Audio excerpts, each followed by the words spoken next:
I am very happy, Omari, to be sitting next to you. That is sweet of you. I'm for real. I know you like right before. Put that mic up. Oh, you're good. Because I'm tired. It's okay. It's okay. I've been up since 4, so. All right, so you with me. Yeah, I'm with you. Okay. But the man of the hour, power, Ghost, Omari Hardwick. Ghost is crazy.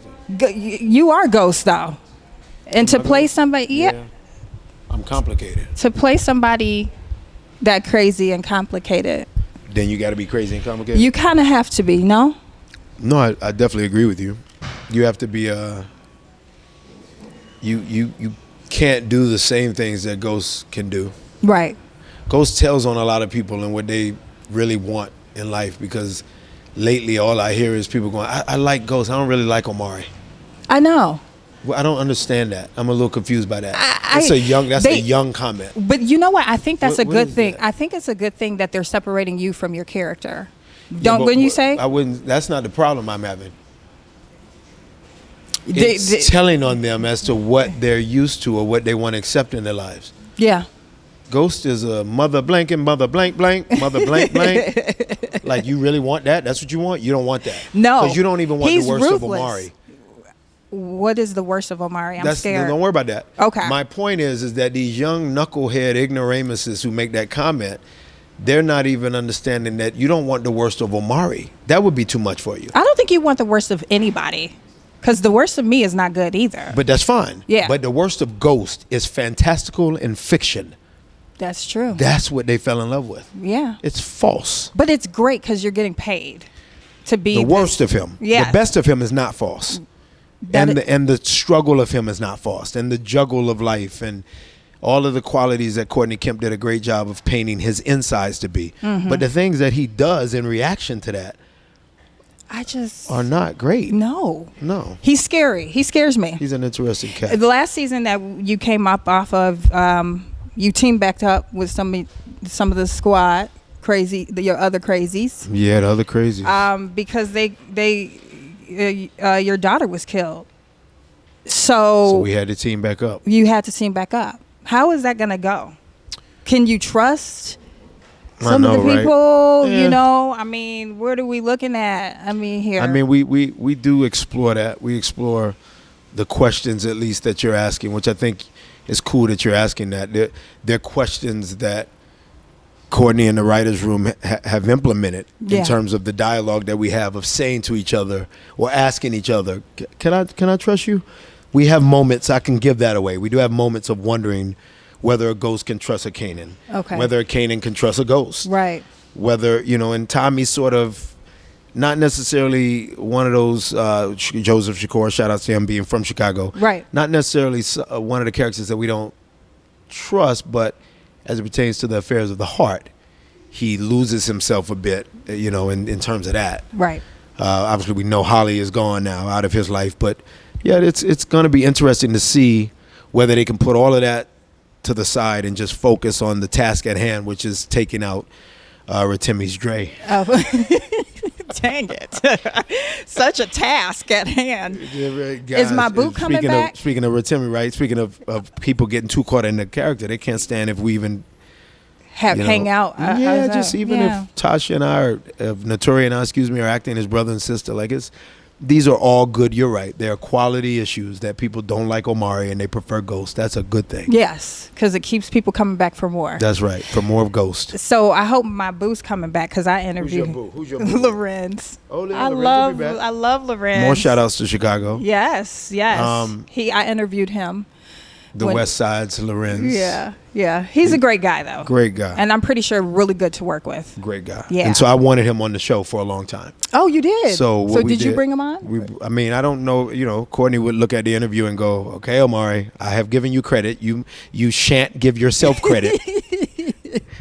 But yes, I wanted him on. And I did a podcast with him about Bronzeville. Bronzeville, that's what I was interviewing him about, yep. And so it was a picture that we took that day with he and another Chicagoan and Wood Harris, and we did a picture, and Courtney saw the picture and was like, okay, I see it now, because I was trying to push her to see it for a while, but just he and I in the picture together, she saw it. And so he's a dear friend for a whole bunch of years, and I think he's one of the great actors of our generation. And when I was struggling and scraping pennies together, Lorenz was a motivating actor for me and very inspiring, as was Wood Harris. So I just always felt like paying it forward to those guys that might not be getting the same opportunities as me at this point.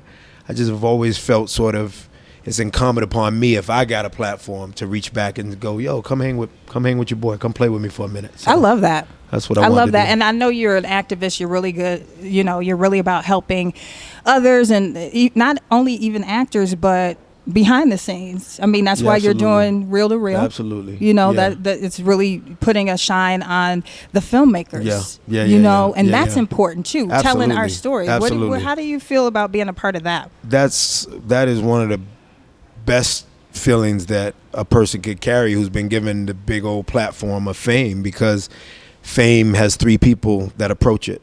One who is deathly afraid of it, one who fully embraces it with a fervor that's way too much, and one that sort of skids into fame, and goes, I was definitely the one that didn't fear it, but I definitely came at it with a negotiation with God of like, okay, I'll use it if it allows me to help some other folks. And I think perhaps, I'm being funny when I say the people go, oh, crazy, but I want Ghost, I don't want Omari. The reality is equally, if not more, obviously, you get the love from people who are into that person that is behind Ghost. And I think more than anything, they're probably into that part of my person. Right. That I'm just trying to help move the ecosystem forward, and maybe that's not so sexy to some people. And that's why we have a show, right? Because Ghost and all of his inequities, all of the things that make him interesting and dark and brooding, those things are often way more sexy and way more interesting to watch on Sunday night. But I'm trying to make the world better. So I don't really have time for sexy. I'm just trying to make some brown kids who look like me have opportunities that others don't have. I love that. And the thing that I watched an interview that I heard you say, I think it was in an interview, but anyway, I heard you say you love being around the youth, and because it makes you just understand and keep the pulse of what's going on. Yeah, just your finger on it. That's a great way to put it. It just keeps you grounded. Yeah. Finger on the pulse, it's true. And it's not necessarily about their music per se, but just in terms of where they are. You can't be mad necessarily that it's a society of immediacy and that they get everything overnight and they all have this motion down when we didn't grow up having that motion down. They swipe and they go on social media and they want to be the next whomever. And those are things we need to sort of not back them fully away from, but just introduce another option so that they grow up a lot more balanced, because that's what's missing. They are uber bright, but they are definitely missing some balance. And a lot of the young men, to me, are just a little softer than I would like to see our young men. Not really growing up in... What way? Just not even opening the damn door for a woman. That's soft to me. That's soft. Yeah. That's a. I just had this discussion with my friend. That's not a man. That's not a potential king. Yes. So just soft. Like now, what is your piggybacking off of that? What is your thought about a man that says, "Well, since a woman didn't say thank you because I opened the door, I ain't opening the door no more." That's soft. Yeah. Is that not soft? I feel like if you're gonna just be a gentleman, just be a gentleman. Gentleman. I tell my kids all the time. I'm like, if I tell you your dirty clothes are on the floor, I don't necessarily need one of them to say, well, the other one left theirs on the floor. I didn't ask about the other one. Right. I'm focused on you at this point. So that's what I mean. You nailed it. The softness that in a very clouded way has come over and hovering above a lot of our young men. It makes it where I want to check their gonads. I really want to go, come on, man. It has nothing to do with sexual orientation. I can't stand when young men go, no homo, or I love you. Why would you say no homo? What does that have to do with? You can't say you love me? Right. Without it being a thought of homosexuality, and what would be wrong with if a person's homosexual, they're homosexual. Right. You have an issue with that? It's just very confusing for me. It's a lot of young brothers that are lost. And of all colors. It's not just brothers in terms of young black men, but just there is a softness. I call them soybeaned out. Just a little soft. What do you think we could do to get back to this way, or are we not? Men, Nick, here you got to get men back into the lives of these kids. It doesn't necessarily denote it being the father of the household, or but coaches and uncles and just men. You got to get some actual grown men to sit there and go, look, this is what this gender is about. This is what we are is about. And in reality, and first of all, there needs to be men that remind young men that women are the strongest source of all on earth. Mm-hmm. That's why I always have an addiction to female directors, because I think a story is just told better. It's just told better, especially if you got some men that understand what they're doing and they tap into their feminine side enough, which is not being too soft. That's being balanced. Everything's about balance. So I just feel like we need more men to grab up some kids and do as much mentoring as possible. And for women to be okay with not gossiping as much as there tends to be a tendency to do, or not calling each other the B word, and then having an issue when a man turns around and calls you the B word, but you're calling each other a B word. And you might go, come on, oh, that's my girlfriend, I can say that to her. Well, all right, that's true if you want to stand by it and defend it, but you got to at the same time teach young ladies to actually have respect for themselves and that they can soar on separate wings. They don't have to necessarily have their wings attached to a man. It should simply complement a man's wings. So there's just got to be better teaching, I guess, amongst the communities. I love your passion that you have. It also exudes in your art. There's this one song of Eric Roberson's that you were on, and I just... You was a scrub, oh, you was brand new to it, brother. But you still had that passion still exuded out.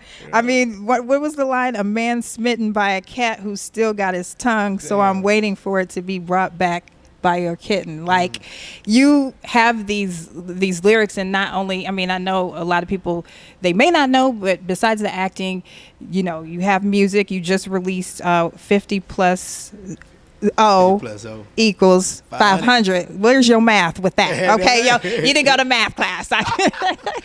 You failed it. 50 plus O is 50.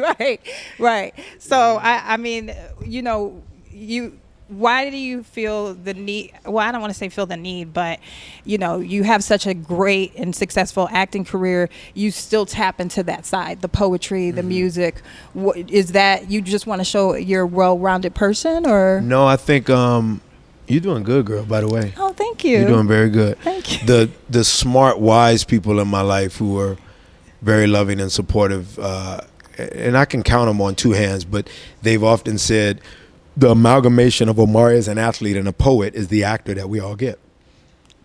So he's never the actor that he needs to be if he's not writing, if he's not staying in the gym, if he's not remaining physical. That's who he is. He's an athlete and a poet. So I'm a trained actor, but in reality, I can only be what I can be. And so they've reminded me at times, because you ask a very good question. There were moments where there was so much dialogue now in my head because I was working as an actor, that the poetry of memory started to fade.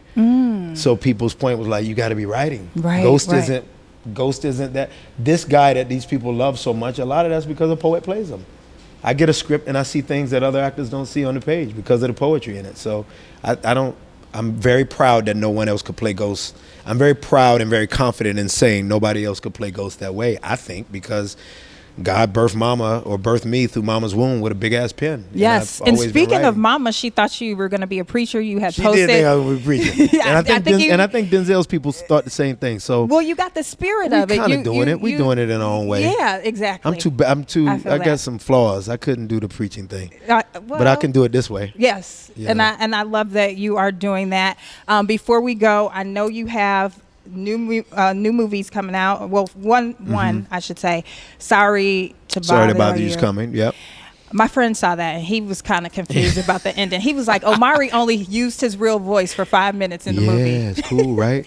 We can't speak on it because it would give too much away. I know, but I know. It's interesting. Yeah, so that's coming when? So it's a real dark, farcical comedy. Surrealism meets realism about the corporate spectrum of life, right? And working each other or the man at a corporate setting working all of the underlings like a horse, just allowing the man to get rich while your dreams squander off. That's really what it's about.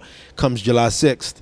Got Lakeith Stanfield, Tessa Thompson, Armie Hammer, Danny Glover, right? Jermaine Fowler. Great. Y'all, you better stop by and talk to me if you come to Chicago. Absolutely, we'll do that. Because I want to really go in depth about that movie. That. And then A Boy, a Girl, and Dream with Megan Good comes in September. Yes, I was. Yep. And then I just finished The List with Tiffany Haddish and Tika Sumpter and nice. And Whoopi Goldberg. Obviously, Tyler Perry's The List. So yes, things are rocking. Yes, things are rocking. Well, congratulations on everything. Thank you. I you. just talked to Ro. Oh, dope. Yeah, Dope, he dope, said he's dope, coming dope. out, right? Yep, Yeah. yep, So yep. Ro James, he Yeah, he'll knows be you. here tonight. Yeah, Yeah. he'll be there. So this was my first time ever interviewing you, so I hope it won't be my last. No, it was good. I said I cut myself off to say you did a good job. Thank you. I don't normally do that. Thank you so much, Omari. Thank you. For talking Thanks for to having me. Peace, y'all. God bless.